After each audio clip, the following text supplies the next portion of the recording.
Good afternoon, this Shalini. Welcome to 6 TV. Bulletin updates చూద్దాం. CMO కార్యాలయం కోసం సిబ్బంది వెతుకుతున్నారు. ఈ నేపథ్యంలో బేగంపేటలోని పైగా ప్యాలెస్ ను ప్రభుత్వం సిబ్బంది పరిశీలించారు. అమెరికా పాత ఎంబసీ భవనాన్ని పరిశీలించారు. ఈ విషయాన్ని సీఎం రేవంత్ రెడ్డికి వివరించారు. దీనిపై మరింత సమాచారం మా ప్రతినిధి మాధవి అందిస్తారు. సీఎం క్యాంప్ ఆఫీస్ కోసం వెతుకుతున్న పైగా ప్యాలెస్ దగ్గర ఉన్నాము. ఈ పైగా ప్యాలెస్ని అధికారులు విస్తృతంగా వెతుకుతూ ఉన్నారు. పైగా ప్యాలెస్ని సీఎం క్యాంప్ ఆఫీస్కి సచివాలయానికి దగ్గరగా ఉండేటట్లు కూడా చూస్తున్నారు. ఇప్పుడు మనం ప్రస్తుతానికి పైగా ప్యాలెస్ దగ్గరే ఉన్నాము.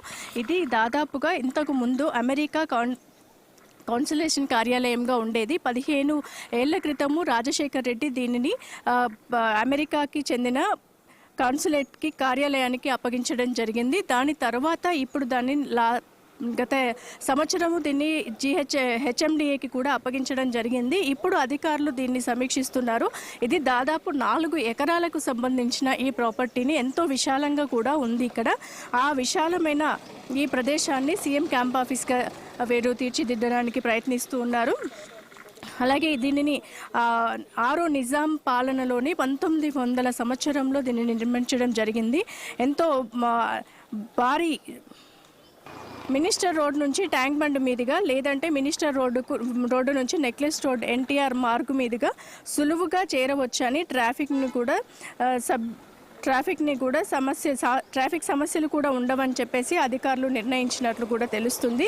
ఇప్పుడు మనం ప్రస్తుతం చూస్తున్న విధంగానే దీంట్లో చాలా మట్టుకి కూడా ఎంతో విశాలమైన గదులతో పాటు విశాలమైన ఇప్పుడు మనం చూస్తున్నాము ఎంతో గార్డెనింగ్ కూడా పచ్చని ప్రదేశాలతోనే ఉంది. ఇది 1900 సంవత్సరంలో నిర్మించిన ఈ ప్యాలెస్ మాత్రము ఇప్పటికీ కూడా చెక్కు చెదరకుండా ఉంది. ఏదైనా దీన్ని రూపురేఖలు మార్చడానికి కూడా ఎలాంటి అవకాశాలు లేవు. ఎందుకనంటే 1900 సంవత్సరంలో నిర్మించిన ఈ భవనము అప్పుడు ఎలా ఉందో ఇప్పటికీ కూడా అలాగే ఉంది. చిన్న చిన్న మార్పులు చేర్పులతో ఈ భవనాన్ని కొంచెం కలరింగ్స్ అలాంటివి చేయడానికి మాత్రమే ప్రభుత్వ అధికారులు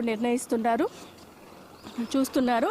దీని తర్వాత ఇంకా సీఎం క్యాంప్ ఆఫీస్కి సచివాలయానికి ఎటువంటి ఆటంకాలు లేకుండా ఎటువంటి ట్రాఫిక్ జామ్స్ లేకుండా దీని మీదుగా ట్యాంక్ బండ్ పైనకి వెళ్లే విధంగా కూడా ట్రాఫిక్ ఆంక్షల్ని కూడా విధులు నిర్వహించేటట్లుగా కూడా చూస్తున్నారు.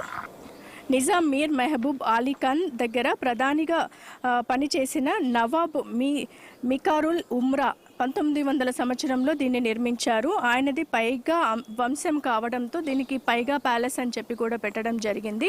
ఇలా పైగా ప్యాలెస్ అని పెట్టడంతో దీన్ని పైగా ప్యాలెస్ గానే ఇప్పటి వరకు కూడా దీన్ని నిర్మించడం జరిగి ఉంది. కాబట్టి దీన్ని సీఎం క్యాంప్ ఆఫీస్గా నిర్ణయించడానికి ప్రభుత్వ అధికారులు మాత్రం అనేక విధాలుగా దీనికోసం అని చెప్పేసి ప్రయోగాలు కూడా చేయడం జరుగుతుంది. ఇక్కడ ఈ సీఎం క్యాంప్ ఆఫీస్ని మరి సీఎం అంగీకరిస్తే మట్టుకి ఇదే సీఎం క్యాంప్ ఆఫీస్గా మారబోతుంది.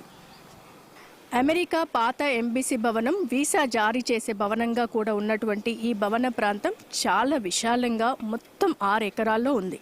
సో విశాలమైన పార్కింగ్, సీఎంఓ అధికారులు పూర్తి స్థాయిగా పనిచేయడానికి కావలసిన అనేకమైన వసతులు కూడా ఇందులో ఉన్నట్టుగా మనకు తెలుస్తుంది. ఎవరైనా సరే ఇప్పుడు గెస్టులు వచ్చినా కూడా సేద తీరడానికి అనేకమైన రూములు, దీనిని దాదాపు 22 అడుగుల ఎత్తుతో నిర్మించడం జరిగింది. ఒక ఫస్ట్ ఫ్లోర్లో మాత్రం 20 గదులు ఉన్నట్లుగా కూడా మనకు తెలుస్తుంది. భారీ సెక్యూరిటీతో బుల్లెట్ ప్రూఫ్తో కిటికీలు, డోర్లు కూడా ఉండడము అదనపు వసతులుగా దీనిలో మనం పరిశీలించవచ్చు. గతంలో అమెరికా అధికారుల కోసం తీసుకున్న ఈ సెక్యూరిటీ చర్యలు సీఎంకి సరిపోయేలాగా ఉండడంతో దీన్ని పరిశీలిస్తున్నారు ఉన్నతాధికారులు. భవనాన్ని పరిశీలించిన సెక్యూరిటీ సిబ్బంది సీఎం రేవంత్ రెడ్డికి వివరించారు. రేవంత్ రెడ్డికి ఓకే అంటే బేగంపేట నుంచి సీఎంఓ అధికార నివాసము, సీఎంఓ అధికార కార్యాలయాలుగా పైగా ప్యాలెస్, పాత అమెరికా వీసా జారీ చేసే భవనం కూడా అందుబాటులోనికి వచ్చే అవకాశం ఉంది. కేవలము దీన్ని పై మెరుపులు దిద్దితే ఇమీడియట్గా దీంట్లోకి సీఎం రేవంత్ రెడ్డి గారు రావడానికి కూడా అనుకూలంగా కూడా ఉంటుందని చెప్పేసి చెప్తున్నారు. 1 సంవత్సరం నుండి కూడా ఇదంతా ఖాళీగా ఉన్నట్లుగా కూడా మనకి తెలుస్తుంది. కొత్త అమెరికా వీసా భవనము ఎంబసీ వేరే ప్రాంతానికి తరలి వెళ్లడంతో ఇక్కడ ప్రస్తుతము ఎవరూ లేకపోవడంతో ఈ భవనం అంతా కూడా ఖాళీగా ఉంది. సో చూస్తున్నాం కదండి, మన కొత్త సీఎం రేవంత్ రెడ్డి గారు ఉండబోతున్న పైగా ప్యాలెస్ భవనం ఇది. సో ఇదండి, చూస్తూనే ఉండండి. మరొక స్టోరీతో మరలా మీ ముందుంటాను. మీ మాధవి.